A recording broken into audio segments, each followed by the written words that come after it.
Bapak, putri Anda masih hidup. Beri saya pakaian Anda agar anjing saya bisa melacaknya. Bagus Wirawan menyandarkan dahinya pada nisan yang dingin, sementara air matanya jatuh di atas marmer abu-abu. 2 tahun telah berlalu sejak hidupnya jungkir balik. Namun rasa sakit itu tetap sekuat hari pertama. Saat itulah ia merasakan sentuhan di bahunya. Ketika berbalik, ia melihat seorang anak laki-laki sekitar 12 tahun, mengenakan topi usang dan pakaian sederhana. Di sampingnya, seekor anjing betina putih berukuran sedang mengibaskan ekornya dan mengamatinya dengan mata cerdas. "Anda ayah Kinasih, kan?" tanya anak itu dengan suara tegas. Bagus terkejut. Bagaimana anak itu tahu nama putrinya? "Bapak, putri Anda masih hidup. Beri saya pakaian Anda, agar anjing saya bisa melacaknya," kata anak itu tanpa basa-basi, menunjuk anjing betina. "Kamu gila, nah?" Bagus berdiri tiba-tiba, merasakan campuran kemarahan dan keputusasaan. "Putri saya ada di sini, dikubur 2 tahun lalu. Beraninya kamu datang kemari, dan dia suka menggambar kupu-kupu, kan?" sela anak itu. "Dan dia punya boneka bernama Manisan, yang selalu dibawanya kemana-mana." Bagus terdiam. Detail itu tidak ada dimanapun, tidak di koran yang meliput kasusnya, tidak pula di dokumen resmi. "Siapa kamu?" bisiknya. "Nama saya Rio Pratama, tapi Anda bisa memanggil saya Rio." "Ini Bulan," katanya sambil membelai anjing itu. Kami mencari orang." "Orang?" "Ulang." Bagus, masih bingung. "Orang yang hilang." Bulan punya penciuman yang sangat bagus. Dia dilatih oleh seorang bapak yang dulu bekerja di kepolisian, Pak Ruslan. "Dia tinggal di sana, di kampung tempat saya tinggal." Bagus menatap anak itu dengan campuran ketidakpercayaan dan sesuatu yang sudah lama tidak ia rasakan, harapan. Namun ia cepat-cepat menyingkirkan perasaan itu. Ia tidak bisa membiarkan dirinya percaya lagi. "Putri saya tidak hilang. Dia meninggal dalam kecelakaan. Saya sendiri melihat saat jenazahnya dibawa dari rumah sakit." "Apa Anda yakin?" Rio menyilangkan lengannya. "Apa Anda melihat wajahnya?" "Saya." Bagus ragu. Sebenarnya ia tidak bisa melihat. Peti mati ditutup. Mereka bilang lebih baik begitu, agar ia menyimpan kenangan terakhir yang baik tentang putrinya. "Dengar, saya tahu pasti sulit untuk percaya. Tapi, Bulan mengendus di sekitar sini kemarin dan dia menjadi sangat gelisah di dekat makam ini. Dia hanya begitu kalau mencium seseorang yang masih bernapas." Pendengar yang budiman, jika Anda menyukai cerita ini, mohon luangkan waktu untuk memberikan suka dan, yang terpenting, berlangganan saluran kami. Ini sangat membantu kami yang baru memulai sekarang. Melanjutkan, Bagus merasakan kakinya gemetar. Tidak mungkin itu benar. 2 tahun berkabung, merasa bersalah, hidup yang hanya menjadi rangkaian hari-hari kosong. "Bagaimana kamu tahu hal-hal tentang Kinasih itu?" tanyanya mencoba menjaga suaranya tetap tegas. "Karena saya melihatnya, Bapak. Maksud saya kira saya melihatnya. Sekitar 3 bulan yang lalu saya sedang mencari kucing nenek Marni yang kabur bersama Bulan. Ketika kami melewati sebuah rumah di perumahan bahagia, Bulan berhenti di depan gerbang dan mulai merengek. Saya melihat seorang gadis kecil berambut pirang bermain di halaman. Seorang gadis kecil berambut pirang, jantung Bagus berdebar kencang. Dia sendirian, menggambar di tanah dengan sebuah ranting. Ketika dia melihat saya, dia melambaikan tangan. Saya membalas lambaiannya, tapi kemudian seorang wanita keluar dari rumah dan menariknya masuk dengan sangat cepat. Wanita itu menatap saya dengan wajah ketakutan. "Apa kamu yakin itu dia?" "Itu sebabnya saya butuh pakaiannya, Bapak. Bulan bisa membedakan bau setiap orang, meskipun sudah lama. Kalau memang itu dia, Bulan akan tahu." Bagus mengusap rambutnya yang mulai beruban. Pada usia 42 tahun, ia tampak telah menua 1 dekade sejak ia kehilangan Kinasih, atau sejak ia berpikir telah kehilangannya.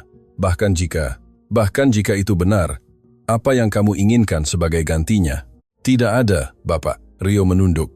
"Saya juga kehilangan seseorang, kakak perempuan saya Rina. Dia menghilang 4 tahun lalu ketika berusia 15 tahun. Dia tidak pernah ditemukan lagi.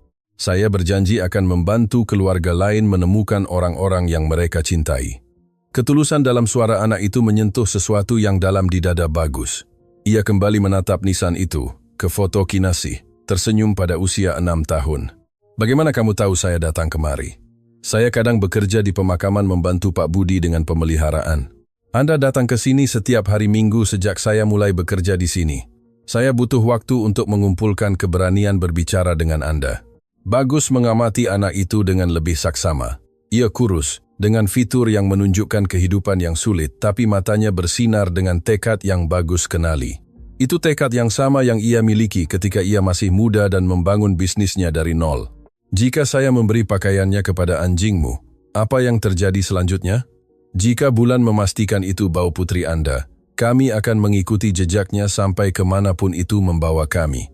Bulan bisa melacak bau lama, tapi semakin segar, semakin baik. Dan jika bukan dia, maka saya minta maaf karena telah memberikan harapan palsu dan saya akan pergi. Bagus menutup matanya dan menarik napas dalam-dalam. 2 tahun hidup dalam kegelapan, menerima versi kejadian yang tidak pernah sepenuhnya meyakinkannya. Mungkin sudah waktunya untuk mencari kebenaran, meskipun itu akan lebih menyakitkan. Di mana kamu tinggal? Di Kampung Melati, Bapak. Saya tinggal dengan nenek saya, Nenek Siti. Dan itu teman polisi Anda, Pak Ruslan, tinggal di jalan bawah. Dia mengajari Bulan cara melacak. Dia bilang Bulan punya bakat alami. Bagus membuat keputusan yang akan mengubah segalanya. Baiklah, saya akan mencari pakaiannya. Tapi jika ini semacam penipuan, bukan penipuan Bapak. Saya hanya ingin membantu. 40 menit kemudian, Bagus memarkir sedan imperial hitamnya di depan rumah, tempat ia tinggal sendirian sejak perpisahan. Rumah yang telah menjadi mausoleum bagi kenangan Kinasih. Kamar gadis kecil itu tetap persis seperti yang ia tinggalkan pada pagi Minggu yang nahas itu. Mainan berserakan, gambar-gambar tertempel di dinding, tempat tidur masih berantakan seolah-olah ia akan kembali kapan saja untuk tidur. Bagus membuka lemari dan mengambil gaun biru kecil dengan bunga kuning yang merupakan favorit Kinasih. Ia bersikeras memakainya setidaknya seminggu sekali. Gaun itu masih menyimpan aroma samar sabun bayi yang ia gunakan. Ketika kembali ke pemakaman, Rio dan Bulan menunggunya dengan sabar di bawah pohon. Anak itu berdiri begitu melihatnya mendekat. Saya membawanya, kata Bagus sambil menyerahkan gaun itu. Rio mengambil pakaian itu dengan hati-hati dan menawarkannya kepada Bulan untuk dicium. Anjing itu mengendus dengan intens, lalu mengangkat kepalanya dan mulai mengibaskan ekornya dengan gembira. Dia mengenalinya. Rio tersenyum. Bulan hanya begitu kalau menemukan bau yang dia cari. Dan sekarang kita pergi ke perumahan bahagia. Bulan, cari. Anjing itu segera menundukkan moncongnya dan mulai mengendus tanah di sekitar makam. Setelah beberapa menit, ia menggonggong sekali dan mulai berjalan menuju pintu keluar pemakaman. Jantung Bagus berdebar kencang. Mungkinkah putrinya masih hidup setelah 2 tahun percaya bahwa ia telah pergi selamanya? Mereka mengikuti Bulan menyusuri jalan-jalan kota. Anjing itu tampak bertekad, sesekali berhenti untuk mengendus tiang dan sudut, tetapi selalu kembali ke arah tertentu. Bagaimana Anda belajar tentang melacak orang? Tanya Bagus sambil berjalan. Ketika kakak saya menghilang, saya menjadi gila mencarinya. Pak Ruslan melihat saya menangis suatu hari dan berkata dia bisa mengajari saya beberapa hal. Dia punya anjing betina sebelum Bulan, Bintang, yang ahli dalam hal itu. Apa yang terjadi padanya? Dia menjadi tua dan meninggal, lalu dia melatih Bulan. Dia bilang, Bulan punya bakat lebih besar daripada Bintang. Mereka berjalan hampir 1 jam sampai tiba di perumahan bahagia, sebuah lingkungan kelas menengah ke bawah dengan rumah-rumah sederhana dan jalan-jalan sempit. Bulan membimbing mereka beberapa blok, sampai berhenti di depan sebuah rumah kuning dengan pagar putih. Ini dia, kata Rio. Di rumah inilah saya melihat gadis kecil itu. Bagus melihat bangunan itu. Itu adalah rumah biasa, dengan taman kecil di depan, dan pakaian tergantung di halaman. Bulan tampak sangat gelisah, mengendus gerbang dengan intens dan menggonggong pelan. Apa kamu yakin? Bulan tidak pernah salah. Kalau dia begini, itu karena bau putri Anda sangat kuat di sini. Bagus mendekati gerbang dan melihat melalui terali.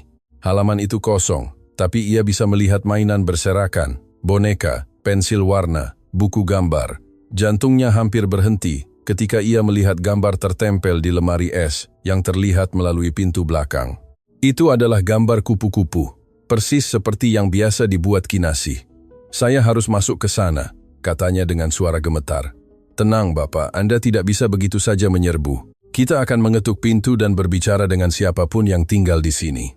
Bagus menarik napas dalam-dalam, mencoba mengendalikan kecemasan. Rio benar, ia perlu tetap tenang. Mereka mengetuk pintu utama. Setelah beberapa menit muncul seorang wanita berusia sekitar 50 tahun. Rambutnya beruban diikat sanggul dan ia mengenakan celemek bermotif bunga. "Selamat sore," kata wanita itu menatap curiga pada keduanya. "Selamat sore, Ibu. Nama saya Bagus, ini Rio. Kami mencari putri saya yang hilang 2 tahun lalu." Wanita itu tampak pucat. "Maaf, tapi saya tidak bisa membantu. Di sini hanya saya dan suami saya yang tinggal. Apa Ibu tidak keberatan jika anjing kami mengendus sebentar di sini?" Rio menunjukkan Bulan yang masih gelisah. "Dia dilatih untuk menemukan orang." Tidak bisa. Anda harus pergi." Wanita itu mencoba menutup pintu, tapi Bagus menahannya. "Tolong, hanya sebentar. Jika tidak ada apa-apa di sini, kami akan pergi dan tidak akan mengganggu lagi. Saya sudah bilang tidak. Anda tidak punya hak untuk berada di sini." Pada saat itu, suara anak-anak berteriak dari dalam rumah. "Bibi Sumiati, bolehkah saya bermain di halaman?" Bagus merasa semua kekuatannya meninggalkannya. Itu adalah suara Kinasih. Ia akan mengenali suara itu di mana saja di dunia. "Kinasih," teriaknya. "Kinasih, ini ayahmu." Wanita itu mencoba menutup pintu dengan paksa, tapi Bagus mendorongnya dan masuk ke dalam rumah. Kinasih, di mana kamu?" Ia berlari melalui ruang tamu, melihat ke semua kamar. Rio mengikutinya dengan Bulan yang menggonggong semakin keras. "Keluar dari rumah saya akan panggil polisi," teriak wanita itu. Bagus membuka pintu salah satu kamar dan hidupnya berubah selamanya. Di sana ia, Kinasih, putrinya, hidup, sedang duduk di tempat tidur bermain dengan boneka yang tidak ia kenali. Ketika melihatnya, matanya terbuka lebar. "Ayah," katanya seolah tidak percaya apa yang dilihatnya. "Putriku." Bagus berlutut dan memeluknya erat. Menangis seperti belum pernah ia menangis seumur hidupnya. "Putriku, kamu hidup. Kamu hidup." Kinasih memeluknya kembali, tapi Bagus memperhatikan ia tampak bingung, ketakutan. "Ayah, mengapa ayah tidak datang menjemputku lebih awal?" Bibi Sumiati bilang, "Ayah sudah tidak sayang padaku." Bagus merasakan kemarahan memuncak di dadanya, tapi ia memaksa dirinya untuk tetap tenang demi Kinasih. "Itu tidak benar, sayang. Ayah mencarimu setiap hari. Setiap hari." "Tapi ibu bilang." "Ibu bilang apa?" "Ibu bilang, ayah sibuk dan saya harus tinggal di sini bersama Bibi Sumiati sebentar." Bagus menatap Rio yang mengamati semuanya dengan mata berkaca-kaca. Lalu ia menatap wanita yang bersandar di dinding, tampak ketakutan. "Di mana mantan istri saya?" "Saya tidak tahu. Dia membawa anak itu ke sini dan bilang itu sementara." "Itu hampir 2 tahun yang lalu." "Sementara?" Bagus berdiri masih menggendong Kinasih. "Dan Anda percaya normal kalau seorang ibu meninggalkan putrinya pada orang asing selama 2 tahun? Dia membayar dengan baik dan bilang dia punya masalah dengan Anda, bahwa Anda kasar." "Kasar?" Bagus hampir berteriak. "Saya tidak pernah menyentuh putri saya, apalagi mantan istri saya." Kinasih mulai menangis ketakutan karena suara-suara keras. "Semuanya baik-baik saja, sayang." Bagus menghiburnya. "Ayah tidak marah padamu. Ayah sangat senang telah menemukanmu." "Bapak," Rio mendekat. "Saya kira lebih baik kita keluar dari sini dan membawa Kinasih pulang. Setelah itu kita selesaikan sisanya." Bagus mengangguk. Prioritasnya adalah mengeluarkan putrinya dari sana dan membawanya ke tempat yang aman. "Kinasih, mau ikut pulang sama ayah? Boleh saya membawa manisan?" tanyanya, menunjukkan boneka yang berbeda dari yang ia ingat. "Tentu, sayang. Kamu bisa membawa semua yang kamu mau." Sementara Kinasih mengumpulkan barang-barangnya, Bagus berbalik ke arah wanita itu. "Siapa nama Anda?" "Sumiati. Sumiati putri. Sumiati. Saya akan mencari tahu seluruh kebenaran tentang ini. Anda akan menceritakan semua yang Anda tahu, tapi sekarang saya hanya ingin membawa putri saya pulang. Tolong, jangan laporkan saya. Saya hanya membantu. Mantan istri Anda bilang itu hanya sementara. Di mana saya bisa menemukannya?" "Saya tidak tahu. Dia mengganti nomor teleponnya beberapa bulan yang lalu. Dia hanya muncul sesekali untuk melihat anak itu." Bagus kembali menggendong Kinasih dan berjalan menuju pintu. Rio mengikutinya dengan Bulan. "Terima kasih," kata Bagus kepada Rio ketika mereka keluar dari rumah. "Jika bukan karena Anda, saya tidak akan pernah menemukan putri saya. Saya bilang saya akan membantu Anda, Bapak." "Bagaimana saya bisa membalasnya? Anda tidak perlu membalas saya apa-apa, jaga dia baik-baik saja." Bagus menatap anak laki-laki berusia 12 tahun yang telah mengubah hidupnya selamanya. Seorang anak yang, meskipun usianya masih muda dan kesulitan, mendedikasikan waktunya untuk membantu orang lain. "Rio, kamu punya tempat tinggal?" "Ya, Bapak. Saya tinggal dengan nenek saya dan dia sehat, kurang lebih, tapi tidak bisa bekerja banyak." Bagus mendapat ide. Bagaimana kalau kamu dan nenekmu datang tinggal bersamaku dan Kinasih? Rumah saya besar, punya cukup ruang dan Kinasih akan butuh teman setelah semua yang terjadi. Rio tersenyum lebar. Serius, Bapak, sangat serius. Kalian sekarang adalah keluarga. Dalam perjalanan pulang, Kinasih tertidur di kursi belakang mobil. Bagus mengemudi dalam diam, masih memproses semua yang telah terjadi. Putrinya masih hidup. Setelah 2 tahun berkabung, ia hidup dan aman. Tapi sekarang ia perlu memahami apa yang sebenarnya terjadi. Mengapa Citra, mantan istrinya, melakukan ini? Mengapa mereka memalsukan kematian Kinasih? Dan yang lebih penting, siapa lagi yang terlibat dalam tipuan ini? Ketika tiba di rumah, Bagus menidurkan Kinasih di kamarnya sendiri. Ia kelelahan dan bingung. Ia butuh waktu untuk memproses semuanya. Rio, mau menelepon nenekmu dan memberitahu tentang kepindahan itu? Boleh saya pakai telepon Anda? Bagus menyerahkan ponsel kepada anak itu dan pergi ke dapur untuk menyiapkan makanan. Pikirannya melaju 1000 per jam. Ia perlu membuat beberapa keputusan penting. Pertama, ia akan mencari pengacara. Kedua, ia akan menyewa penyelidik swasta untuk menemukan seluruh kebenaran. Ketiga, ia akan mencari mantan istrinya dan menuntut penjelasan. Tapi yang terpenting, ia perlu merawat Kinasih. Ia mungkin membutuhkan pendampingan psikologis setelah semua yang ia alami. Bapak Bagus, Rio masuk ke dapur. Nenek saya ingin berbicara dengan Anda. Bagus mengambil telepon. Halo, selamat malam. Saya Siti, nenek Rio Pratama. Dia menceritakan apa yang terjadi. Apa Anda yakin dengan tawaran Anda, Bapak? Tentu saja, Nenek Siti.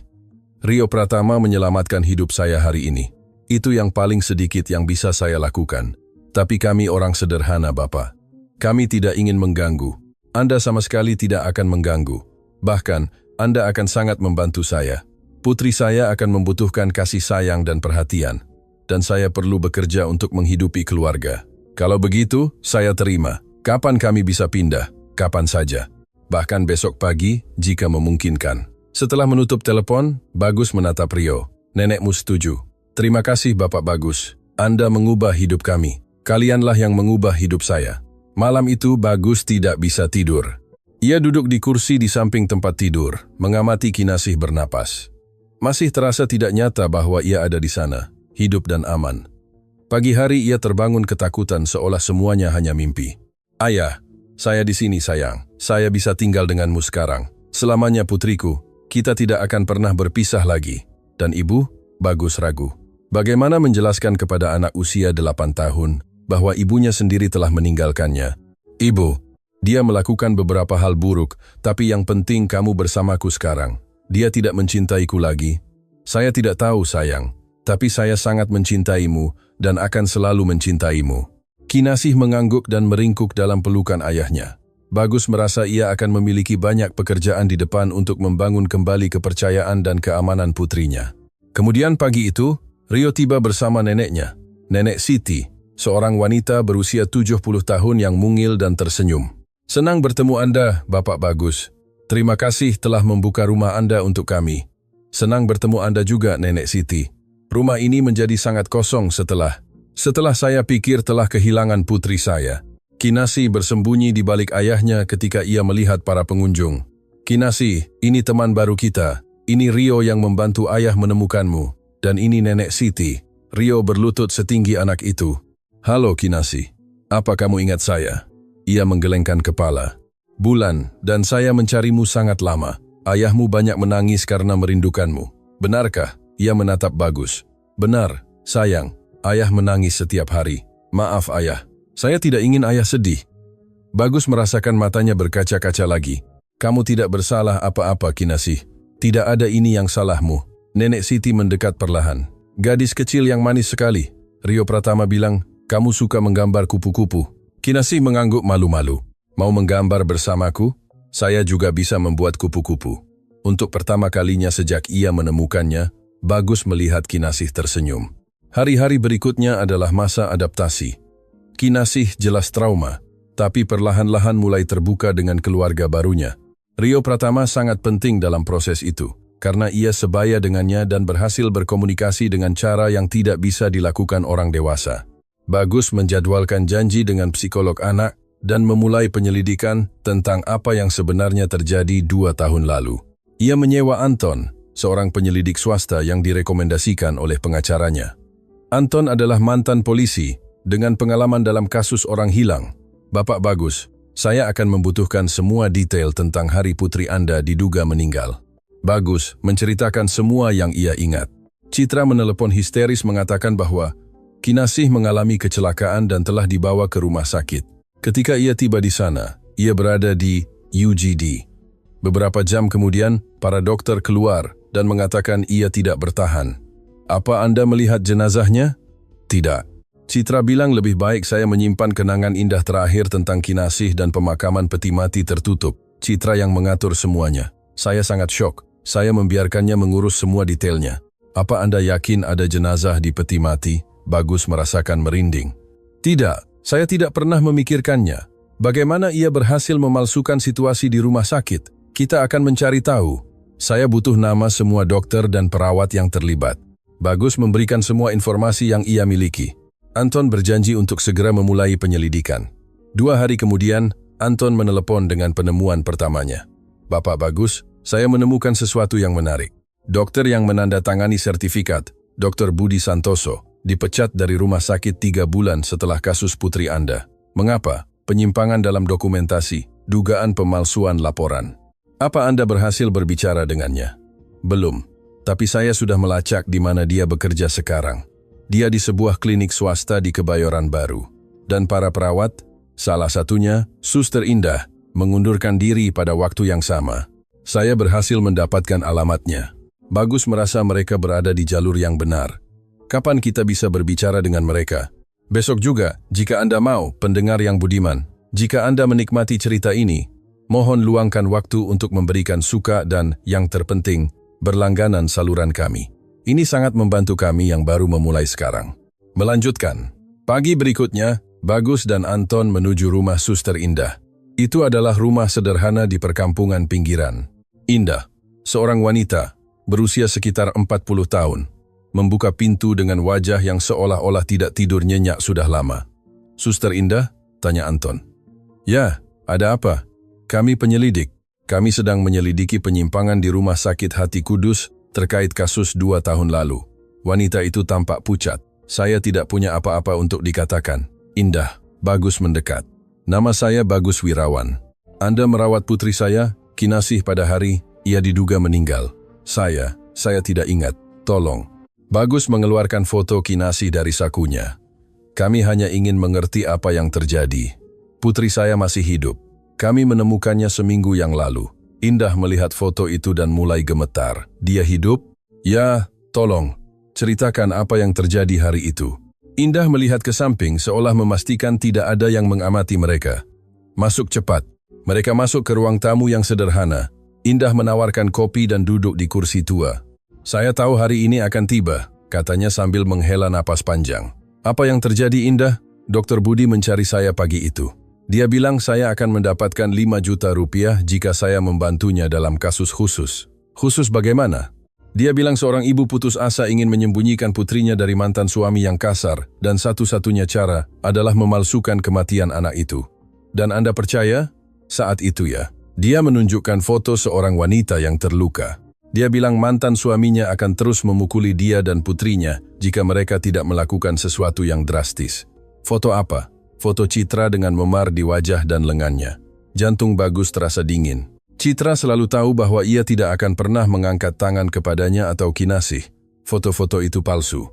Dan apa peran Anda dalam hal ini? Saya harus mengkonfirmasi versi dokter Budi ketika Anda tiba di rumah sakit. Mengatakan bahwa anak itu mengalami luka serius dan tidak bertahan. Tapi tidak ada anak sama sekali. Tidak. Citra membawa Kinasih ke rumah sakit, tapi mereka keluar dari pintu belakang sementara Anda masuk dari depan.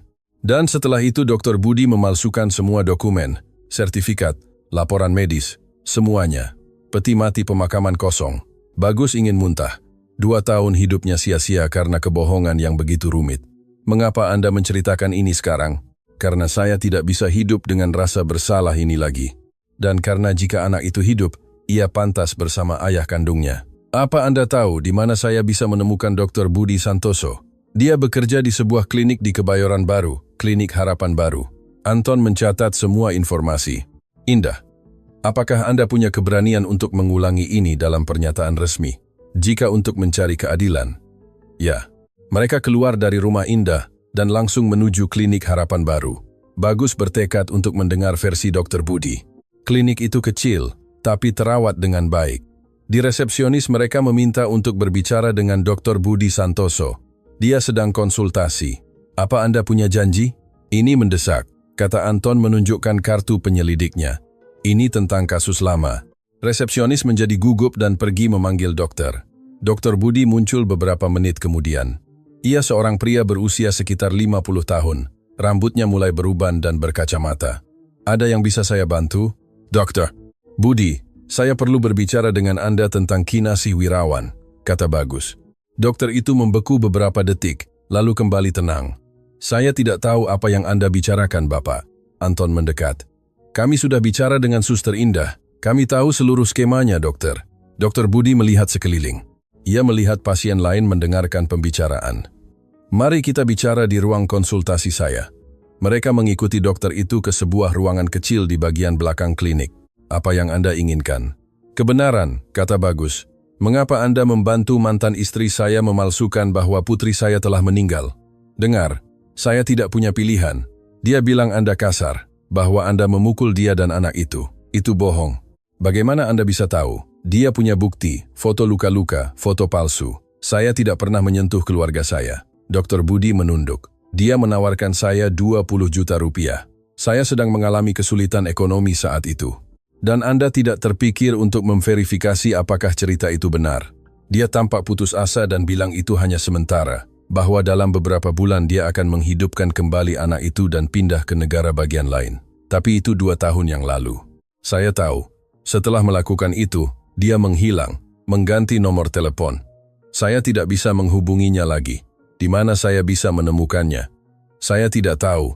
Terakhir kali saya mendengar sesuatu tentang dia adalah setahun yang lalu. Seorang kenalan bilang dia tinggal dengan seorang pria di Surabaya. Pria siapa? Saya tidak tahu namanya. Saya hanya tahu dia punya uang dan tidak suka anak-anak. Bagus mulai memahami situasinya. Citra mendapatkan hubungan dengan seseorang yang tidak menerima Kinasih. Alih-alih kehilangan pria itu, ia lebih memilih meninggalkan putrinya. Dokter, apa Anda tahu apa yang Anda lakukan? Anda menghancurkan hidup saya selama 2 tahun.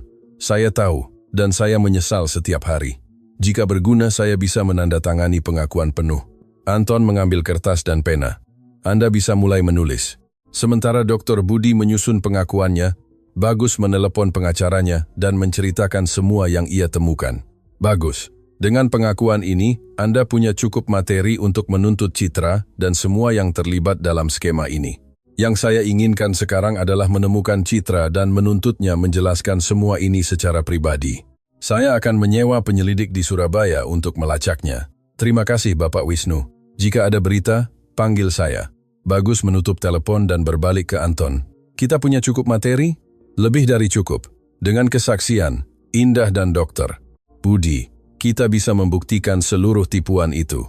Dan sekarang kita akan kembali ke rumah dan merawat Kinasih.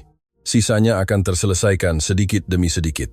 Ketika mereka tiba di rumah, Bagus menemukan pemandangan yang menghangatkan hatinya. Kinasih, Rio, dan Nenek Siti sedang menggambar bersama di ruang tamu. Bulan tidur di kaki Kinasih. Ayah! Kinasih berlari memeluknya. Lihat apa yang saya gambar. Itu adalah gambar keluarga baru.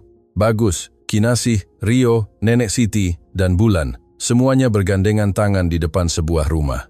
Ini indah sekali, sayang. Nenek Siti mengajari saya menggambar orang dan Rio menceritakan bagaimana Bulan menemukan saya. Dan bagaimana menurutmu cerita itu? Menurut saya Bulan sangat cerdas. Dia teman saya sekarang. Bagus menatap Rio dan Nenek Siti dengan rasa syukur. Dalam seminggu mereka telah menjadi keluarga yang dibutuhkan Kinasih. Nenek Siti, bagaimana hari Anda? Sangat baik, Bapak Bagus. Kinasih adalah anak yang sangat manis. Kami banyak berbincang.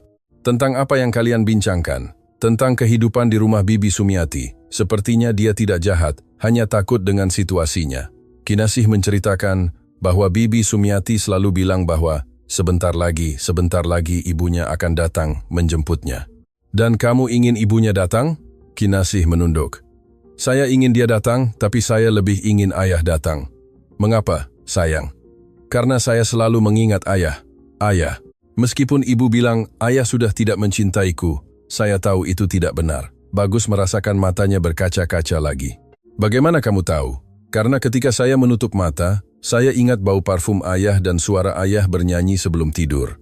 Malam itu, setelah semua orang tidur, Bagus duduk di teras, memikirkan semua yang telah terjadi. Seminggu yang lalu ia adalah pria yang hancur oleh duka. Sekarang ia mendapatkan kembali putrinya dan keluarga baru yang mencintainya.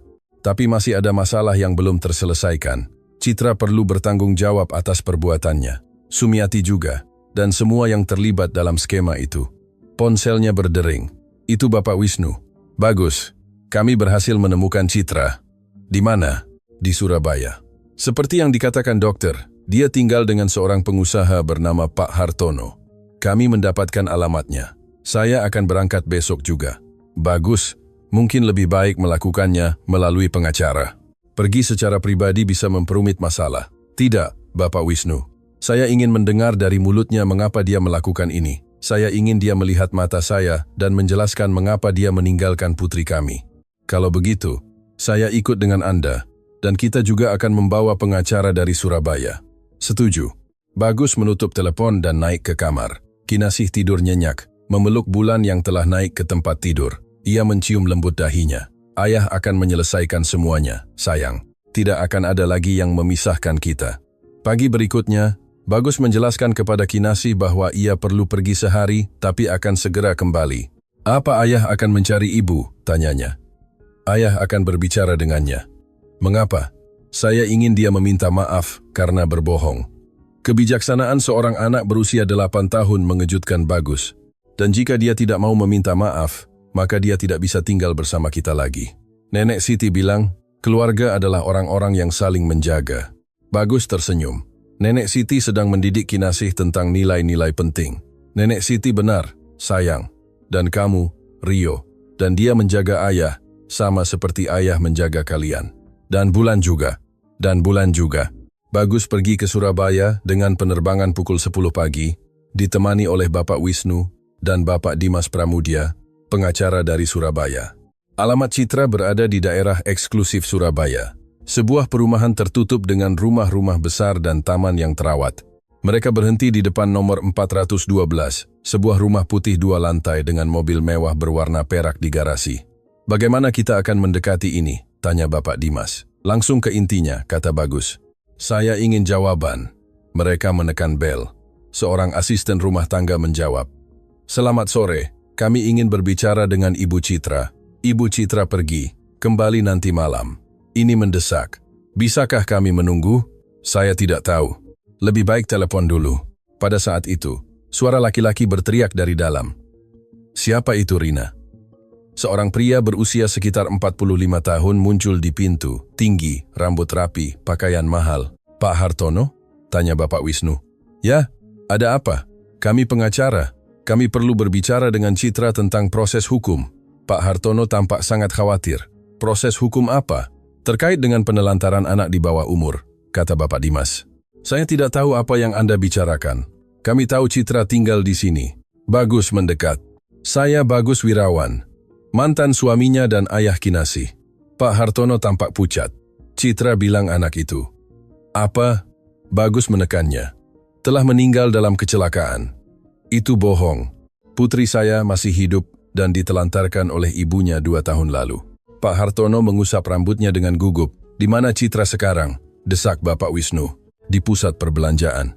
Tapi dengar, saya tidak tahu apa-apa tentang ini. Dia bilang dia janda, bahwa dia kehilangan putrinya dalam kecelakaan. Dan Anda tidak pernah curiga. Dia menangis ketika berbicara tentang anak itu. Dia tampak tulus.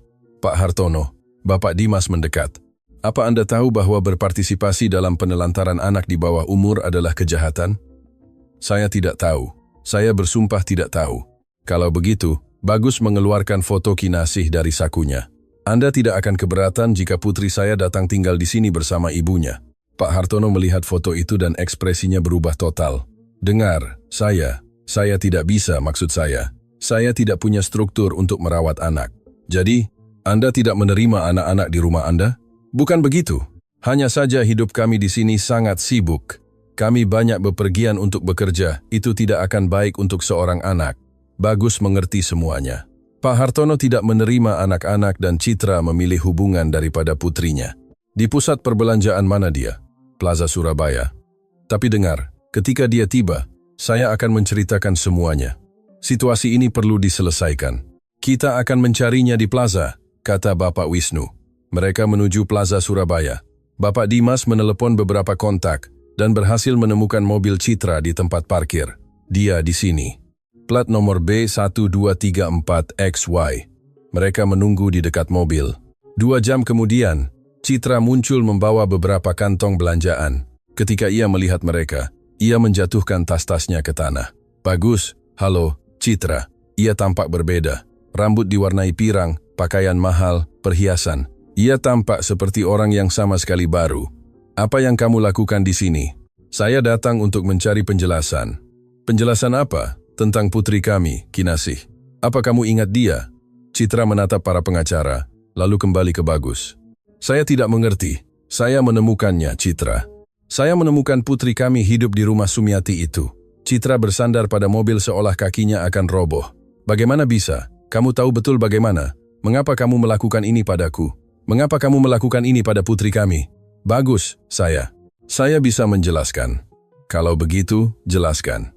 Citra melihat sekeliling, melihat orang-orang mulai berhenti untuk mengamati diskusi. Tidak di sini. Mari kita pergi ke tempat yang lebih pribadi. Mereka pergi ke area makanan, ke sudut yang lebih terpencil. Bicara, kata Bagus. Bagus, kamu tidak mengerti betapa sulitnya bagi saya setelah perpisahan. Sulit bagaimana? Saya sendirian tanpa uang merawat Kinasih. Kamu hampir tidak pernah muncul untuk melihatnya. Itu bohong. Saya menjemputnya setiap akhir pekan dan membayar tunjangan dengan rajin. Tapi itu tidak cukup. Saya ingin membangun kembali hidup saya, menemukan seseorang yang mencintai saya. Dan karena itu kamu meninggalkan putri kami? Itu bukan penelantaran, ia meninggikan suara. Saya meninggalkannya dengan Sumiati sementara. Sementara? Itu 2 tahun, Citra. Saya akan menjemputnya. Kapan? Ketika situasinya beres. Situasi apa? Citra menunduk. Pak Hartono tidak suka anak-anak. Dia bilang dia hanya akan tinggal bersamaku jika saya tidak punya anak. Jadi, kamu memilih dia daripada putri kami? Itu bukan pilihan yang mudah. Tentu saja mudah. Bagus memukul meja. Kamu memilih uang dan kenyamanan daripada putrimu sendiri. Kamu tidak mengerti. Saya putus asa. Saya tidak bisa lagi mendapatkan pekerjaan. Saya hampir diusir. Pak Hartono menawarkan saya kehidupan baru. Dan memalsukan situasi Kinasih adalah bagian dari kehidupan baru itu. Itu satu-satunya cara yang saya temukan. Jika saya menghilang begitu saja dengannya, kamu akan mengejarku. Saya butuh sesuatu yang pasti. Bagus merasa mual mendengar itu. Apa kamu tahu apa yang kamu lakukan padaku? Saya menghabiskan 2 tahun berpikir telah kehilangan putriku. Maaf, Bagus, tapi saat itu sepertinya itu solusi terbaik. Solusi terbaik untuk siapa? Untukmu. Dan, Kinasih, apa kamu pernah memikirkannya? Ya, itu sebabnya saya meninggalkannya dengan Sumiati. Saya tahu dia akan dirawat dengan baik. Dirawat dengan baik? Bagus berdiri. Dia menangis karena saya setiap hari. Bertanya mengapa ayahnya tidak datang menjemputnya. Kamu menghancurkan masa kecil putri kami. Citra mulai menangis. Saya akan menyelesaikan semuanya, Bagus. Saya bersumpah. Bagaimana? Saya akan mengatakan dia ditemukan hidup, bahwa dia kehilangan ingatan dalam kecelakaan itu, semacam itu. Dan kamu pikir itu akan berhasil? Saya tidak tahu. Saya bingung. Setiap hari berlalu semakin sulit untuk mundur. Bapak Wisnu mengambil alih pembicaraan. Citra, apa kamu tahu bahwa kamu telah melakukan beberapa kejahatan? Pemalsuan dokumen, penelantaran anak di bawah umur, penipuan.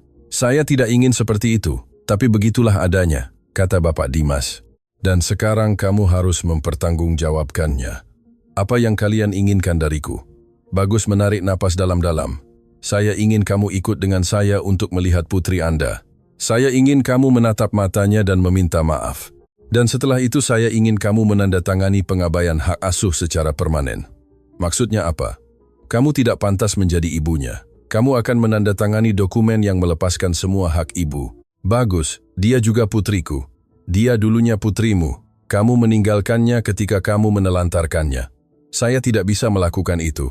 Kamu bisa dan kamu akan melakukannya. Karena jika tidak, saya akan menuntutmu atas semua kejahatan yang kamu lakukan. Kamu akan menghabiskan bertahun-tahun di penjara. Citra menatap para pengacara mencari dukungan. Citra, kata Bapak Dimas.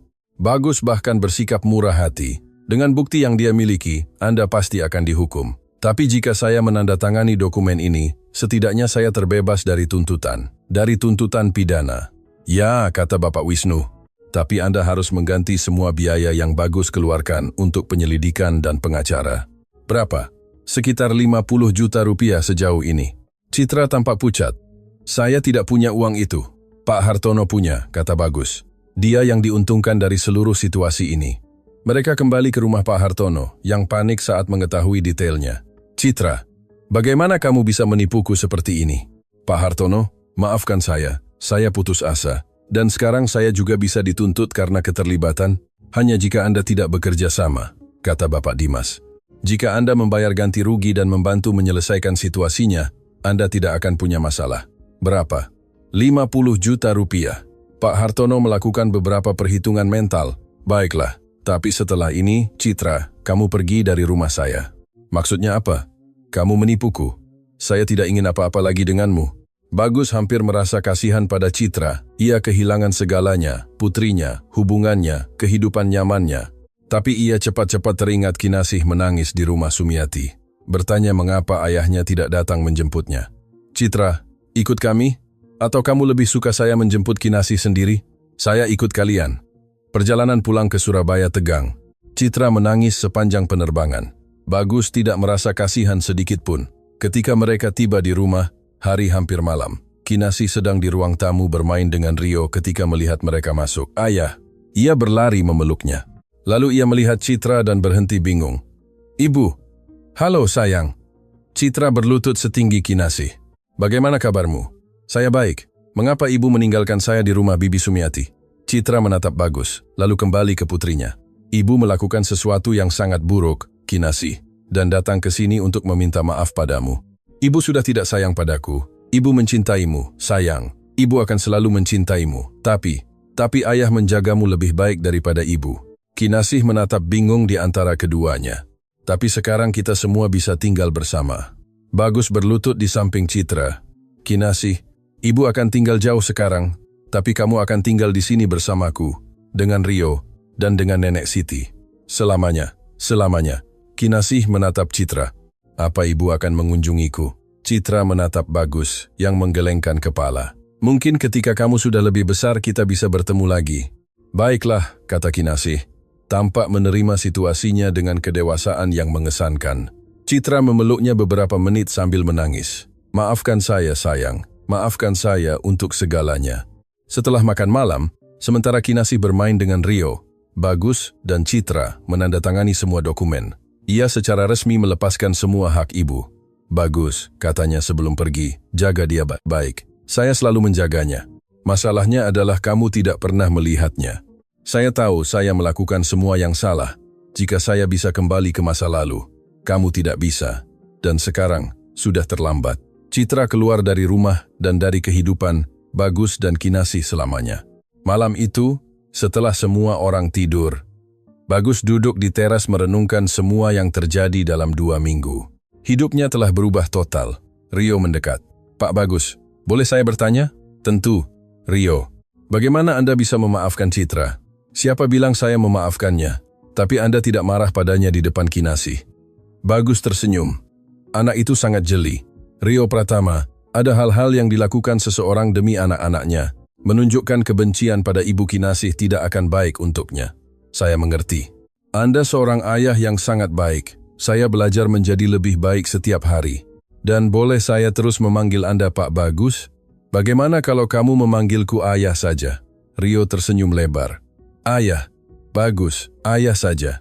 Kamu anakku sekarang, Rio. Dan saya saudara Kinasih? Ya, kalian bersaudara. Rio memeluknya.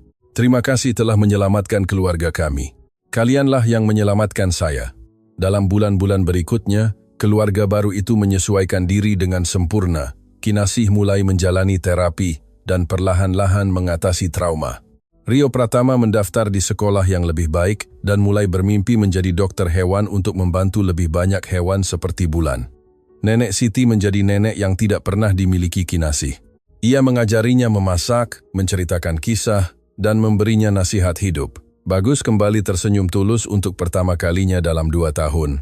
Perusahaannya berkembang pesat dan ia punya energi untuk bekerja, mengetahui bahwa ia akan pulang ke rumah dan menemukan cinta serta kasih sayang. Bulan secara resmi menjadi anjing keluarga dan terus membantu orang lain menemukan anggota keluarga yang hilang, selalu ditemani oleh Rio. Setahun kemudian, Bagus mengadakan pesta untuk merayakan kelahiran kembali Kinasih. Ia mengundang semua teman, tetangga, dan orang-orang yang membantu mereka, Indah, perawat, hadir, dan meminta maaf secara pribadi kepada Kinasih. Dr. Budi Santoso juga datang, telah menjadi sekutu dalam perjuangan melawan pemalsuan dokumen medis. Sumiati, wanita yang merawat Kinasih, juga diundang. Ia telah menjadi semacam bibi bagi anak itu, mengunjunginya secara teratur. Ayah, kata Kinasih selama pesta, boleh saya berpidato? Tentu saja, sayang. Kinasih naik ke kursi dan meminta perhatian semua orang. Saya ingin berterima kasih kepada semua yang membantu saya, terutama Rio dan Bulan yang menemukan saya, dan ayah yang tidak pernah menyerah pada saya, dan nenek Siti, yang mengajari saya hal-hal penting setiap hari. Semua orang bertepuk tangan dengan emosional. Dan saya ingin mengatakan bahwa saya belajar sesuatu yang penting. Keluarga bukan hanya yang memiliki darah yang sama. Keluarga adalah yang benar-benar mencintai kita. Bagus merasakan matanya berkaca-kaca lagi. Putrinya telah tumbuh menjadi gadis yang bijaksana dan kuat, meskipun semua yang terjadi. Malam harinya, setelah para tamu pergi, keluarga berkumpul di ruang tamu. Rio, kata Bagus, apa kamu ingat ketika kamu mencari saya di pemakaman? Saya ingat. Apa yang membuatmu yakin bahwa Kinasih masih hidup? Bulan, ayah. Dia tidak pernah salah. Tapi juga ada sesuatu di hati saya yang mengatakan Kinasih butuh bantuan. Dan Anda, Nenek Siti, bukankah Anda merasa aneh ketika Rio tiba di rumah mengatakan akan tinggal di rumah besar dengan seorang pengusaha? Saya kira saya sedang bermimpi. Ia tertawa. Tapi ketika saya bertemu dengan Anda, saya melihat Anda adalah pria yang berhati baik, dan kami selalu tahu bahwa Rio Pratama punya bakat khusus untuk membantu orang. Bakat apa, Nenek? Tanya Kinasih. Bakat hati, putriku. Beberapa orang dilahirkan dengan hati sebesar itu sehingga mereka tidak bisa melihat penderitaan tanpa ingin membantu. Saya juga ingin punya bakat itu, kata Kinasih. Kamu sudah punya, sayang, kata Bagus. Kamu memaafkan ibu bahkan setelah semua yang dia lakukan. Itu berarti punya hati yang besar. Dan saya bisa membantu Rio dan Bulan menemukan orang lain? Ketika kamu sedikit lebih besar, ya, bagus sekali. Kita akan menjadi keluarga pahlawan. Semua orang tertawa mendengar kepolosan Kinasih. 2 tahun kemudian, Rio genap 15 tahun dan menerima hadiah sepeda motor untuk membantu dalam pencarian. Kinasih, yang kini berusia 10 tahun, sudah menemani beberapa investigasi yang lebih sederhana. Bagus mendirikan yayasan untuk membantu keluarga yang mengalami situasi yang sama dengannya. Yayasan Kinasih telah menyatukan puluhan keluarga. Bulan menjadi terkenal di wilayah itu dan menerima beberapa penghargaan atas pekerjaannya. Rio Pratama menjadi semacam konsultan anak untuk polisi dalam kasus orang hilang. Nenek Siti, pada usia 73 tahun, lebih aktif dari sebelumnya mengkoordinasikan pekerjaan yayasan dan merawat semua anak yang muncul di sana.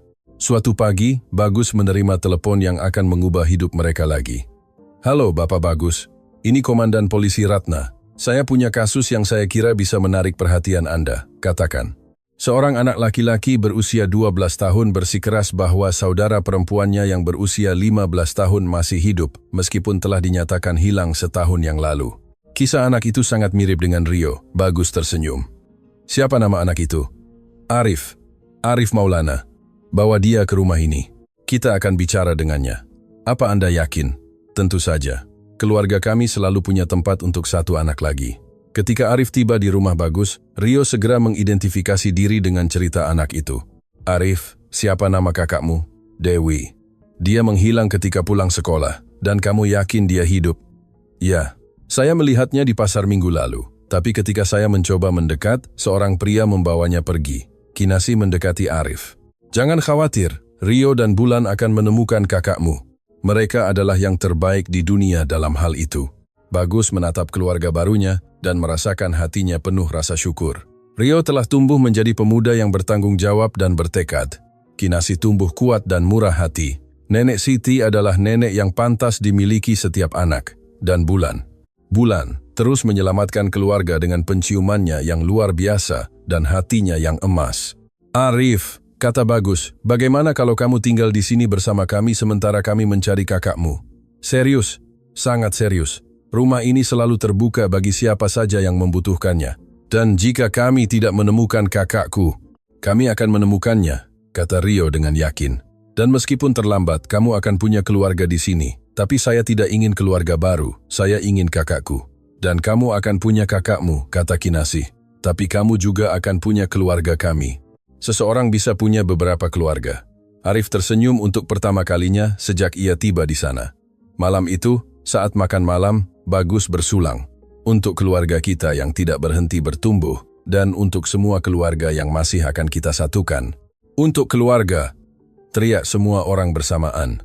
Bulan menggonggong sebagai tanda persetujuan, seolah ia mengerti dengan sempurna apa yang sedang terjadi. Pendengar yang budiman, jika Anda menikmati cerita ini, mohon luangkan waktu untuk memberikan suka dan, yang terpenting, berlangganan saluran kami. Ini sangat membantu kami yang baru memulai sekarang. Melanjutkan. 3 minggu kemudian, Bulan menemukan Dewi di sebuah rumah kosong di pinggir kota. Ia ditahan oleh sepasang suami istri yang mempekerjakannya sebagai pembantu rumah tangga dengan imbalan makanan. Reuni antara Arif dan Dewi sangat emosional. Kakak beradik itu menangis bersama selama berjam-jam sementara seluruh keluarga menghibur mereka. "Bagus," kata Dewi ketika ia tenang. "Arif menceritakan bahwa Anda menjaganya selama pencarian. Begitulah. Dan kami akan terus menjaga kalian berdua jika kalian mau. Bagaimana bisa? Kalian punya tempat tinggal? Kami tinggal dengan bibi kami, tapi dia banyak minum dan memukuli kami. Itu sebabnya saya kabur dari rumah. Dan Arif kabur mengikuti saya, tapi kami tersesat." Bagus menatap Nenek Siti yang mengangguk. "Bagaimana kalau kalian tinggal di sini bersama kami setidaknya sampai kalian siap? Tapi kami banyak, kami tidak akan mengganggu." "Tidak akan pernah," kata Kinasih. "Semakin banyak orang dalam keluarga, semakin seru." "Dia benar," kata Rio. "Saya datang ke sini sendirian dan sekarang saya punya ayah, saudara perempuan, nenek, bahkan anjing." Dewi dan Arif setuju untuk tinggal. Dalam bulan-bulan berikutnya, rumah Bagus secara resmi menjadi rumah sementara bagi anak-anak yang berisiko.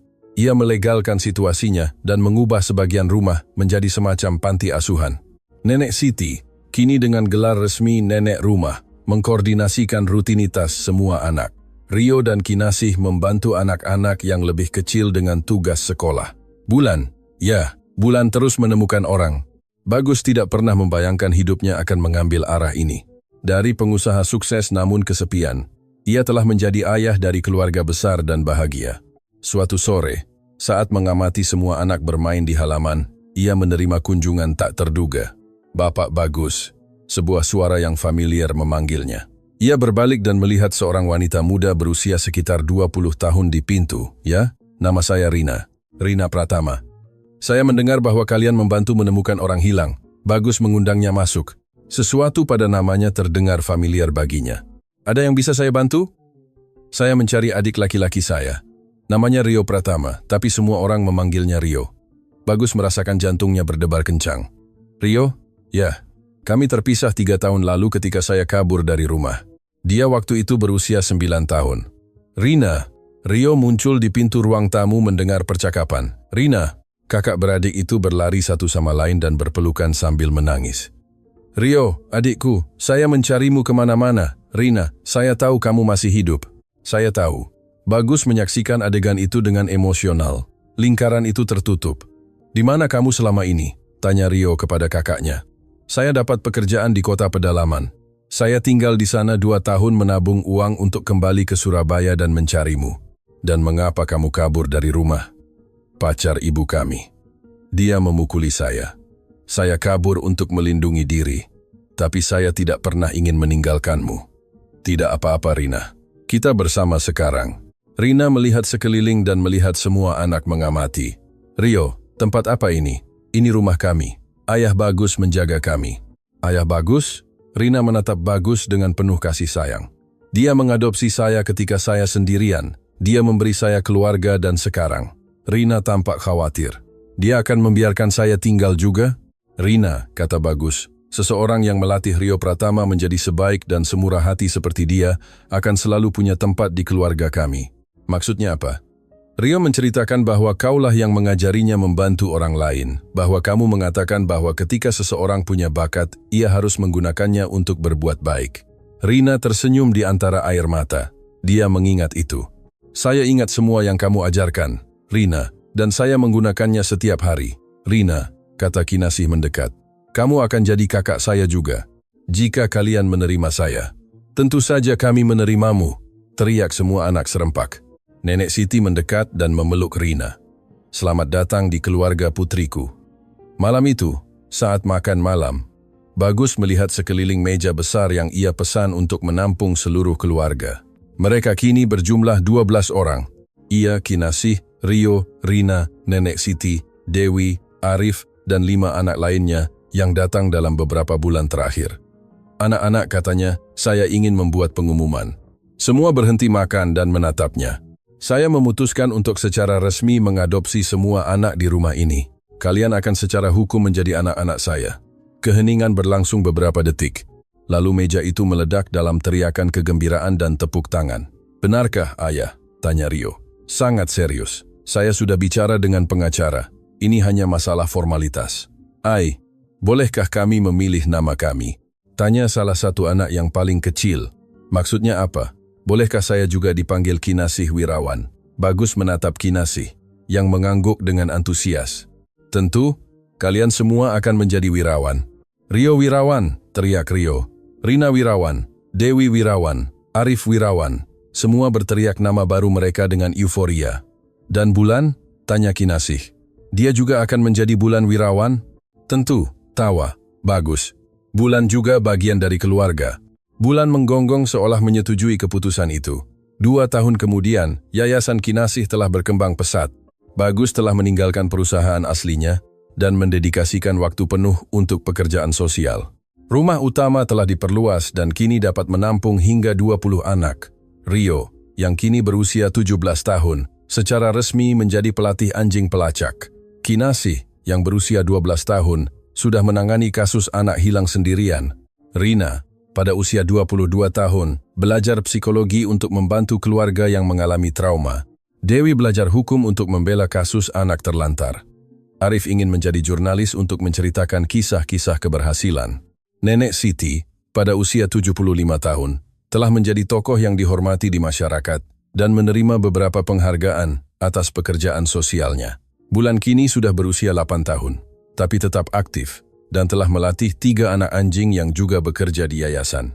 Suatu pagi, Bagus menerima telepon yang mengejutkannya. Halo, Bapak Bagus, ini Citra. Bagus merasa perutnya bergejolak. Ia tidak berbicara dengan mantan istrinya selama 3 tahun. Ada apa, Citra? Saya ingin berbicara dengan Anda dan Kinasih. Tidak, tolong, Bagus. Saya tahu saya tidak pantas, tapi saya sangat membutuhkannya. Butuh apa? Maaf. Bagus ragu. Kinasih selalu bertanya tentang ibunya, terutama ketika ia melihat anak-anak lain dengan keluarga kandung mereka. Di mana kamu? Di Jakarta. Saya sedang mengalami masa sulit. Masa sulit apa? Pak Hartono meninggalkan saya. Dia menemukan bahwa saya juga berbohong tentang hal lain. Saya sendirian dan sakit. Sakit? Apa? Kanker perut. Para dokter bilang, saya tidak punya banyak waktu lagi.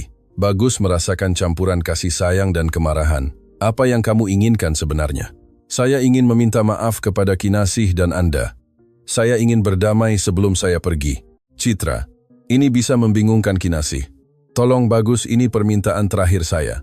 Bagus memikirkan Kinasih, yang meskipun semua yang terjadi selalu bertanya apakah ibunya baik-baik saja.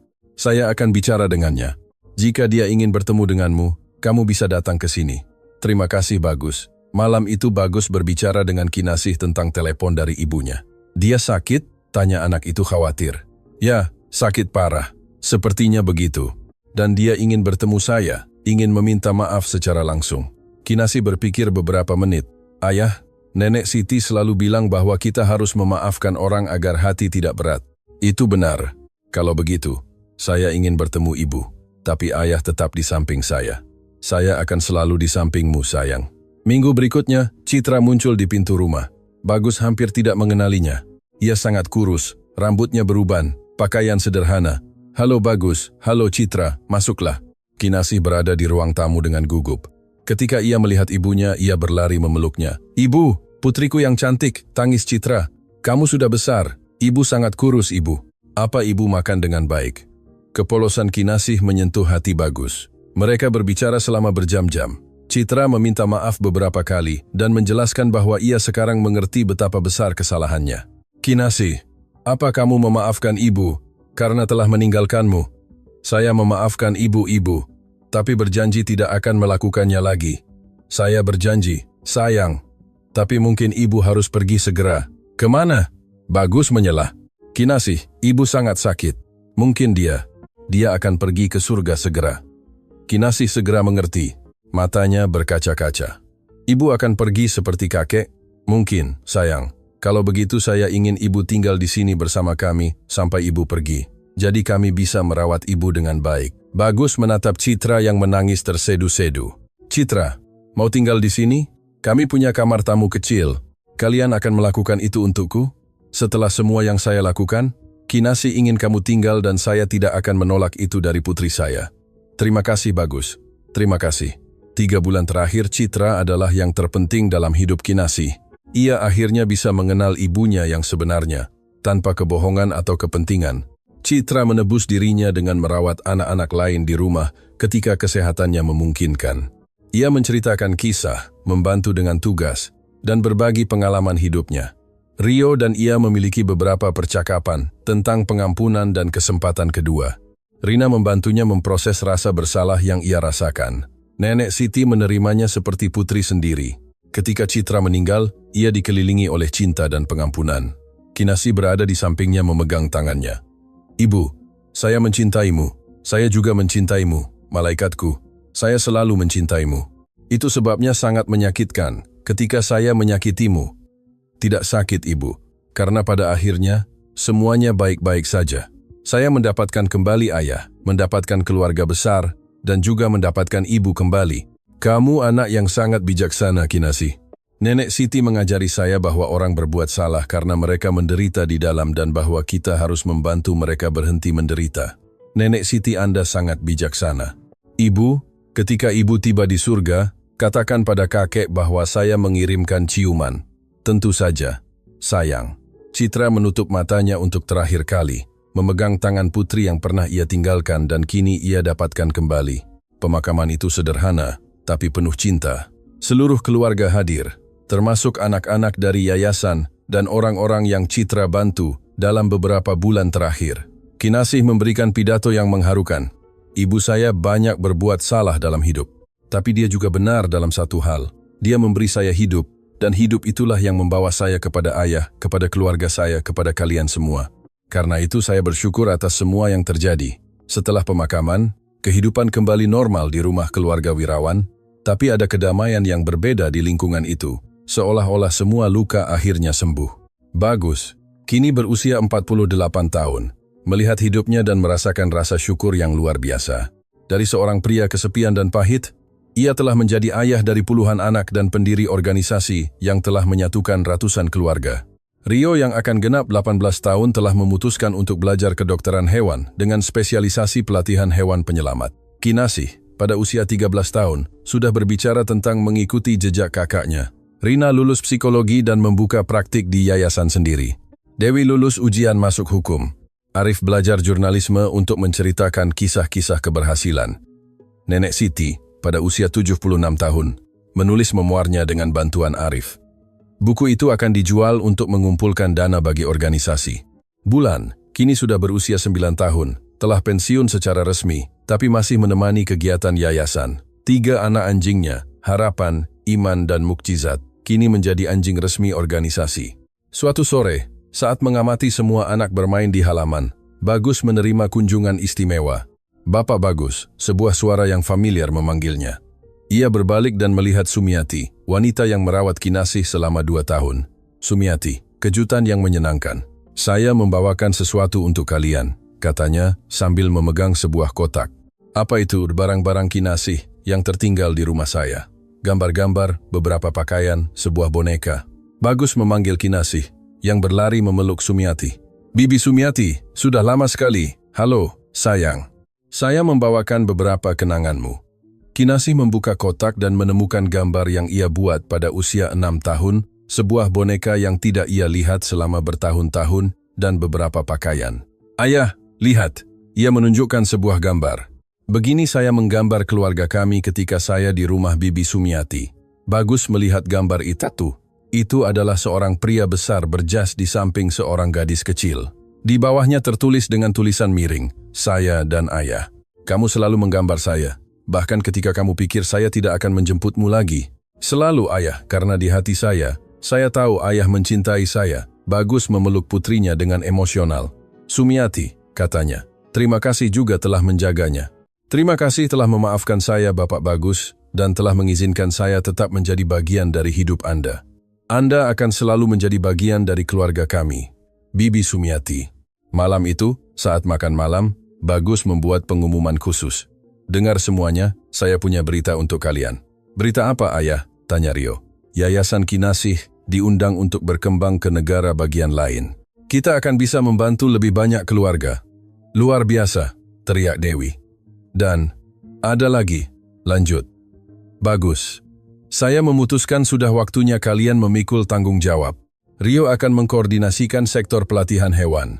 Rina akan memimpin departemen psikologi. Dewi akan memimpin area hukum ketika ia lulus. Saya, Ayah, tanya Kinasih. Kamu akan menjadi direktur hubungan kami dengan anak-anak. Tidak ada yang lebih memahami apa yang mereka alami selain kamu. Dan Nenek Siti? Tanya Arif. Nenek akan menjadi direktur umum kebijaksanaan kita. Bagus tersenyum. Karena tanpanya semua ini tidak mungkin terjadi. Nenek Siti mengusap matanya dengan celemek. Kalian adalah keluarga terbaik yang bisa dimiliki seorang nenek tua. Dan kami adalah keluarga terbaik yang bisa kami miliki sendiri, kata Kinasih memancing tawa semua orang. 5 tahun kemudian, Yayasan Kinasih beroperasi di 12 provinsi di Indonesia. Bagus telah menerima beberapa penghargaan nasional dan internasional atas pekerjaan sosialnya. Rio, lulusan kedokteran hewan, diakui sebagai salah satu pelatih anjing penyelamat terbaik di negara itu. Kinasih, pada usia 18 tahun, belajar psikologi dan sudah mengkoordinasikan yayasan bersama ayahnya. Rina punya praktik sendiri, dan seorang pacar yang juga bekerja di bidang sosial. Dewi, yang baru lulus, sudah memenangkan beberapa kasus penting membela anak terlantar. Arif adalah reporter surat kabar penting, dan menulis tentang isu-isu sosial. Nenek Siti, pada usia 81 tahun, telah pensiun, tapi masih tinggal di rumah dan menerima kunjungan harian dari semua cucu yang ia bantu besarkan. Bulan telah meninggal setahun sebelumnya pada usia 12 tahun, dikelilingi oleh cinta. Anak-anak anjingnya melanjutkan pekerjaan itu, dan kini ada generasi ketiga anjing yang sedang dilatih. Rumah asli telah menjadi semacam markas besar yayasan, selalu penuh dengan anak-anak, keluarga, dan relawan. Suatu pagi, Bagus sedang di kantor ketika ia menerima telepon yang mengharukannya. Halo, Bapak Bagus, ini Pak Budi. Apa Anda ingat saya? Bagus berpikir beberapa detik. Pak Budi dari toko roti di kampung tempat saya tinggal dulu? Tepat sekali, Bapak. Saya melihat laporan tentang Anda di televisi kemarin. Sungguh membanggakan. Terima kasih, Pak Budi. Bapak, saya menelepon karena saya punya cucu kecil yang hilang 2 minggu lalu. Polisi tidak bisa menemukannya. Apa Anda percaya? Kirimkan alamatnya. Kami akan datang hari ini juga. Bagus menelepon Rio dan Kinasih. Anak-anak, kita punya kasus baru. Di mana, Ayah? Tanya Kinasih. Di kampung lama saya. Itu Pak Budi dari toko roti. Pak Budi yang selalu menyapa Ayah ketika Ayah mengunjungi pemakaman. Tanya Rio. Dia sendiri. Kalau begitu kita berangkat sekarang, kata Kinasih. Dia selalu baik pada keluarga kami. Mereka membawa harapan. Anjing paling berpengalaman dari anak-anak bulan, dan menuju ke kampung. Pak Budi menerima mereka sambil menangis. Bapak Bagus, terima kasih banyak sudah datang. Dani menghilang ketika sedang bermain di taman kecil. Dia baru berusia 6 tahun. Di mana terakhir kali dia terlihat? Di taman kecil di sudut. Apa Anda punya pakaiannya yang belum dicuci? Saya punya kaos yang dia pakai sehari sebelumnya. Harapan mengendus kaos itu dan segera menunjukkan minat. Dia menemukan sesuatu, kata Rio. Harapan, cari. Anjing itu membawa mereka menyusuri beberapa jalan, sesekali berhenti untuk mengendus. Setelah 1 jam, ia berhenti di depan sebuah rumah tua. Ini dia, kata Rio. Apa kamu yakin? Harapan hanya berhenti begitu ketika dia yakin. Mereka mengetuk pintu. Seorang wanita. "Selamat sore, Ibu. Kami mencari anak hilang. Tidak ada anak di sini." Tapi pada saat itu, suara anak-anak berteriak dari dalam. "Nenek, bolehkah saya bermain di halaman?" "Dani!" teriak Bagus. "Dani, ini kakek Pak Budi yang mengirim kami menjemputmu." "Kakek Pak Budi?" Anak itu muncul berlari. "Di mana dia?" "Dia di rumah menunggumu, Juara," kata Kinasih, berlutut setinggi anak itu. Wanita itu mencoba mencegah Dani keluar, tapi Rio dengan lembut menghentikannya. "Ibu, bisa Anda jelaskan mengapa anak ini ada di sini?"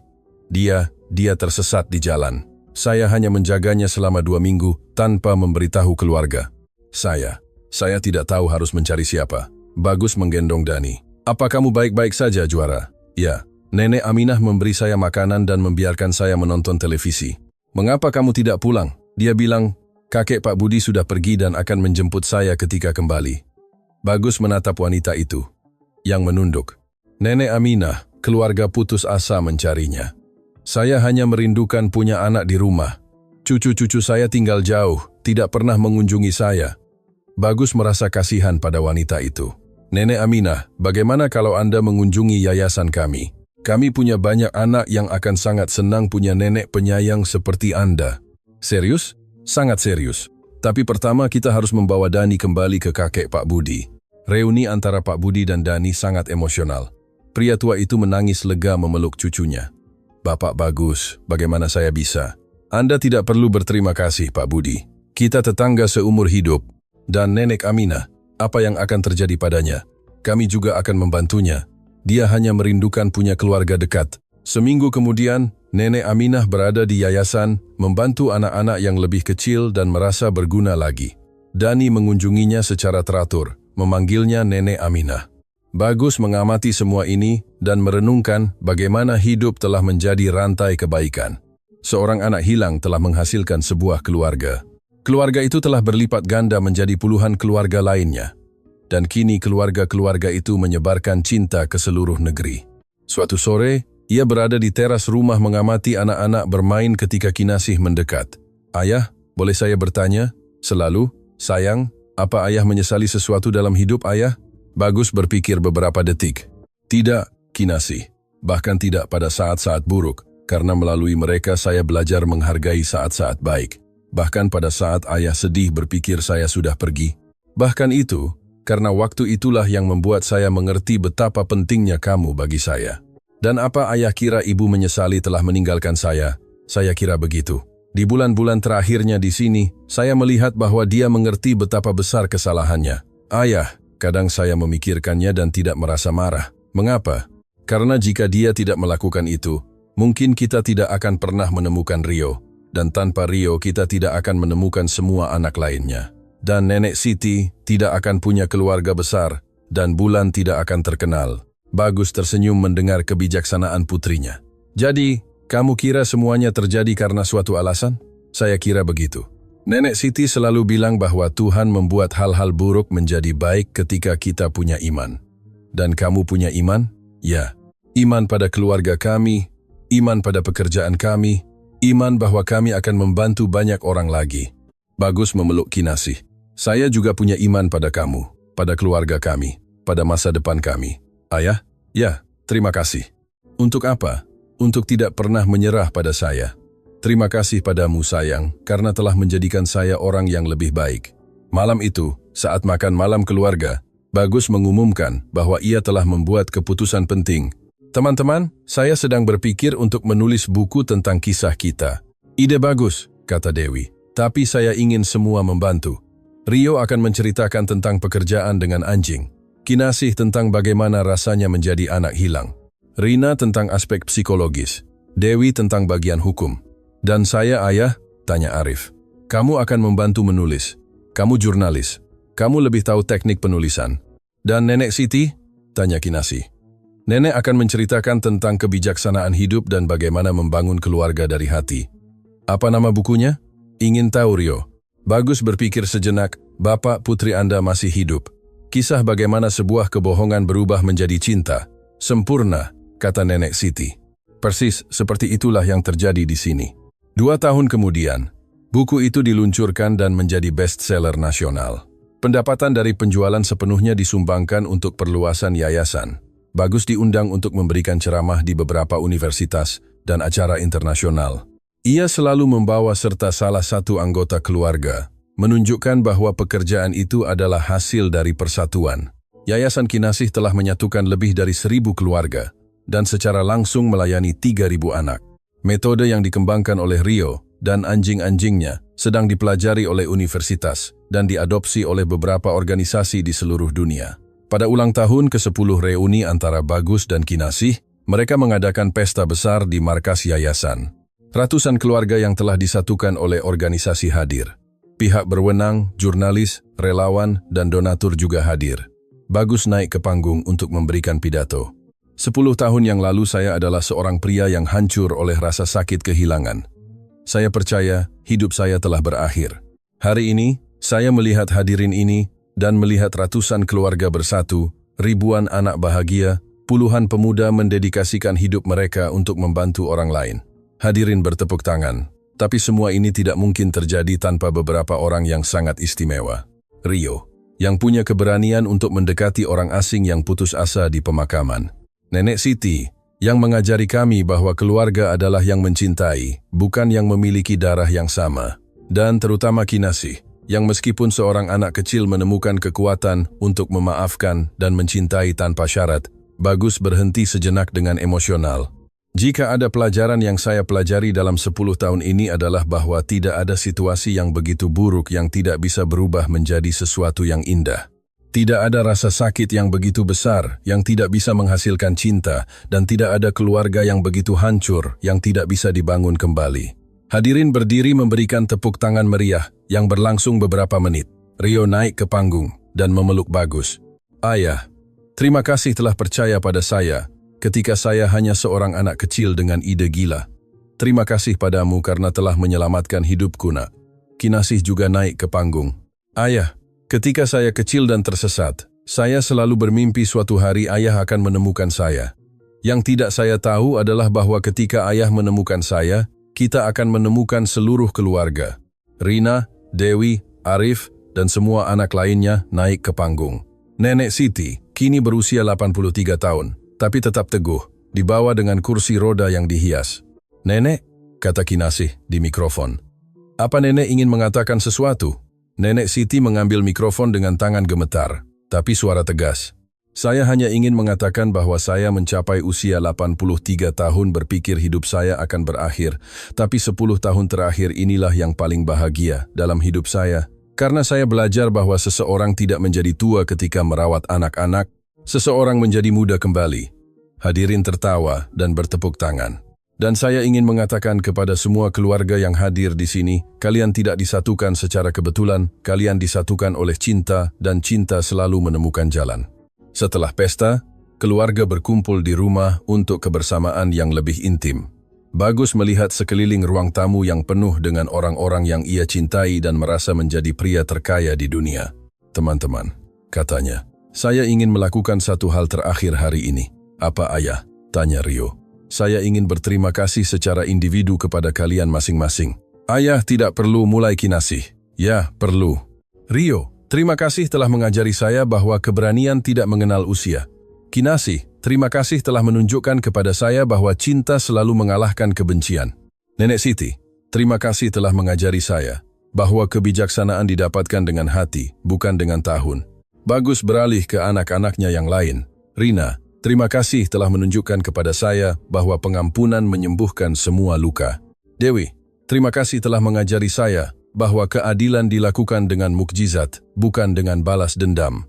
Arif, terima kasih telah menunjukkan kepada saya bahwa kebenaran diceritakan dengan kepekaan. Ia menatap semua anak lain di rumah. Dan kalian, anak-anak hati saya, terima kasih telah mengajari saya bahwa keluarga dibangun setiap hari dengan isyarat kasih sayang kecil, dan Bulan, dan anak-anak anjingnya. Tanya salah satu anak yang paling kecil. Oh ya, Bagus tersenyum. Bulan, terima kasih telah mengajari saya bahwa cinta tidak membutuhkan kata-kata, harapan, iman, dan mukjizat. Terima kasih telah melanjutkan pekerjaan ibumu dengan penuh kasih sayang.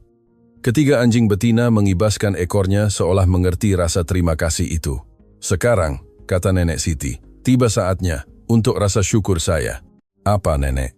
Terima kasih Tuhan, karena memberi saya kesempatan kedua untuk bahagia dan karena memberi saya keluarga terindah yang bisa diimpikan seorang nenek tua. Amin, kata semua orang bersamaan. Malam itu, ketika semua anak sudah tidur, Bagus, Rio, dan Kinasih tetap di teras bercengkrama. Ayah, kata Rio, kadang saya masih tidak percaya semua yang terjadi. Mengapa, Nak? Karena ketika saya kecil saya pikir saya akan mati sendirian dan sedih. Sekarang saya punya keluarga besar dan pekerjaan yang saya cintai. Dan saya, kata Kinasih, kadang saya masih bermimpi saya di rumah Bibi Sumiati menunggu seseorang datang menjemput saya. Lalu saya terbangun dan melihat bahwa saya di sini bersama kalian dan saya kembali senang. Kalian tahu apa yang paling menakjubkan dari semua ini? Tanya Bagus. Apa, Ayah? Adalah bahwa kisah kita masih terus ditulis. Dalam 10 tahun kita akan membantu lebih banyak keluarga. Kalian akan menjadi dewasa, mungkin punya anak sendiri, dan yayasan akan semakin besar. Dan Nenek Siti? Tanya Kinasih khawatir. Nenek akan ada di sini memberkati kita dan memberikan nasihat seperti biasa. Ayah, kata Rio, boleh saya katakan sesuatu? Tentu. Saya kira kakak saya Rina mengajari saya sesuatu yang sangat penting ketika kami kecil. Apa? Dia bilang bahwa ketika seseorang punya bakat, ia harus menggunakannya untuk membantu orang lain. Hari ini saya mengerti bahwa bakat saya bukan hanya menemukan orang hilang, itu adalah menemukan ayah dan Kinasih untuk membentuk keluarga kami. Dan apa bakat saya, Rio? Tanya Kinasih. Bakatmu adalah membawa kedamaian bagi orang-orang yang menderita. Itu sebabnya setiap orang yang datang ke sini merasa betah dengan cepat. Dan bakat ayah? Rio berpikir sejenak. Bakat ayah adalah mengubah rasa sakit menjadi cinta. Ayah mengambil rasa sakit karena kehilanganmu dan mengubahnya menjadi cinta untuk ratusan anak. Bagus merasakan matanya berkaca-kaca. Terima kasih, Nak. Itu pujian terbesar yang pernah diberikan seseorang kepadaku. Ayah, kata Kinasih, bisakah kita membuat tradisi? Tradisi apa? Setiap tahun, pada hari Rio menemukan saya, kita bisa datang ke teras ini dan bersyukur atas semua hal baik yang terjadi. Saya suka sekali idenya. Kita akan menyebutnya Hari Syukur Keluarga Wirawan. Dan kita akan menceritakan kisah orang-orang yang kita bantu sepanjang tahun, saran Rio. Sempurna. Tradisi resmi pertama kita. Mereka berdiam sebentar lagi dalam keheningan mengamati bintang-bintang. Ayah, kata Rio. Apa ayah kira di suatu tempat di surga bulan dan Citra saling mengenal? Bagus tersenyum karena kepolosan putranya. Saya kira begitu, dan saya kira mereka memberkati kita. Dan kakak saya Rina juga di sana? Tanya Rio. Apa Rina? Tanya Kinasih bingung. Oh benar, kalian tidak tahu cerita itu, kata Rio. Ketika saya kecil, saya punya adik bayi yang meninggal ketika baru berusia 6 bulan. Serius? Kinasih terharu. Serius, namanya juga Rina. Itu sebabnya ketika kakak perempuan saya lahir, ibu memberi nama yang sama, kisah yang begitu indah, kata Bagus. Saya yakin mereka semua melindungi kita. Ayah, kata Kinasih, boleh saya membuat pengakuan? Selalu, sayang. Kadang saya merindukan ibu. Bukan ibu yang meninggalkan saya, tapi ibu yang tinggal di sini merawat anak-anak di bulan-bulan terakhirnya. Itu normal untuk merindukan, Kinasih. Itu berarti kamu punya hati yang baik. Ayah, merindukannya? Saya merindukan orang yang ia menjadi pada akhirnya, orang yang menyesali dan mencoba memperbaiki kesalahannya. Rio, kata Kinasih, apa kamu merindukan hidupmu sebelum mengenal kami? Rio berpikir sejenak. Saya merindukan harapan yang saya miliki untuk menemukan kakak saya Rina. Tapi saya tidak merindukan kesendirian. Kalian memberi saya keluarga yang jauh lebih baik daripada yang saya impikan. Bagus menatap kedua anaknya dan merasakan kedamaian yang dalam di hati.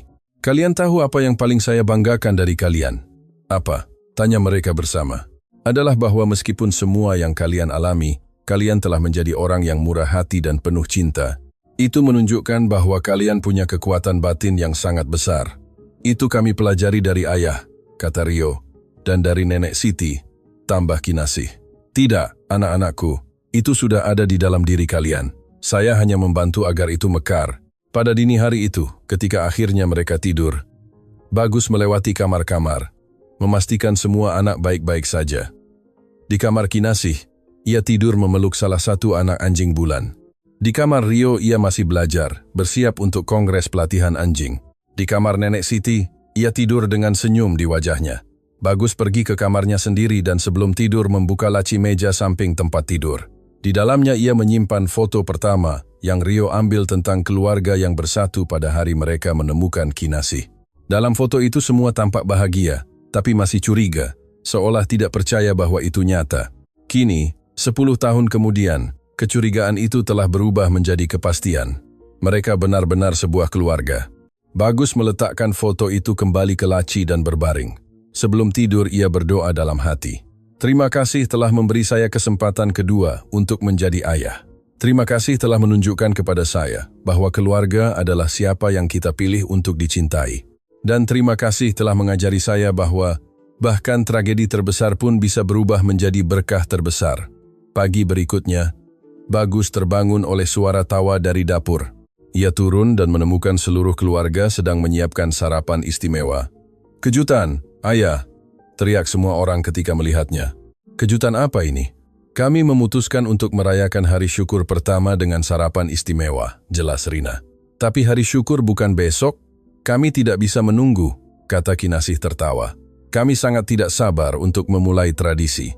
Bagus melihat sekeliling meja yang melimpah dan keluarga yang bersatu.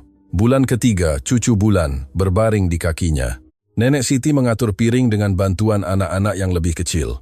Rio dan Rina berbincang tentang proyek baru yayasan. Dewi dan Arif merencanakan kampanye kesadaran dan Kinasih, putrinya yang hilang dan ditemukan, mengkoordinasikan semuanya dengan senyum terindah di dunia. Teman-teman, kata Bagus emosional. Bolehkah saya mengatakan sesuatu? Tentu, ayah. Jika saya harus menjalani semuanya lagi, saya akan menjalaninya persis sama. Karena setiap momen rasa sakit membawa saya sampai ke sini. Dan disinilah tempat paling bahagia di dunia. Ayah, kata Rio, kami menyiapkan kejutan untuk ayah. Kejutan lain, itu lagu yang Kinasih ciptakan. Dia ingin menyanyikannya untuk ayah. Kinasih tersipu malu. Bukan apa-apa, itu hanya lagu kecil sederhana. Nyanyikan, nak. Kinasih membersihkan tenggorokannya dan mulai bernyanyi dengan suaranya yang manis. Ada seorang ayah yang kehilangan putri kecilnya. Menangis setiap hari memikirkannya. Seorang anak baik hati berkata, jangan menangis lagi, dia masih hidup. Dan begitulah keluarga kami dimulai. Dengan banyak cinta keluarga kami tumbuh. Hari ini kami banyak, tapi cinta tidak terbagi. Itu berlipat ganda, berlipat ganda. Keluarga hati, keluarga sejati, keluarga yang dibangun cinta. Ketika selesai semua orang menangis terharu. Kinasih, lagu yang begitu indah, kata Bagus memeluk putrinya. Itu lagu resmi kami, ayah. Lagu keluarga Wirawan, sempurna. Sekarang kita secara resmi adalah keluarga yang lengkap. Kami punya rumah, tradisi, musik, dan banyak mukjizat. Dan anjing, teriak salah satu anak yang paling kecil. Dan anjing juga, tawa Bagus. Akhir cerita. Sekarang, ceritakan kepada kami, bagaimana menurut Anda kisah Bagus, Rio, dan Kinasih? Apa Anda percaya bahwa cinta benar-benar bisa menyatukan keluarga? Tinggalkan komentar Anda dengan kata-kata tulus Anda.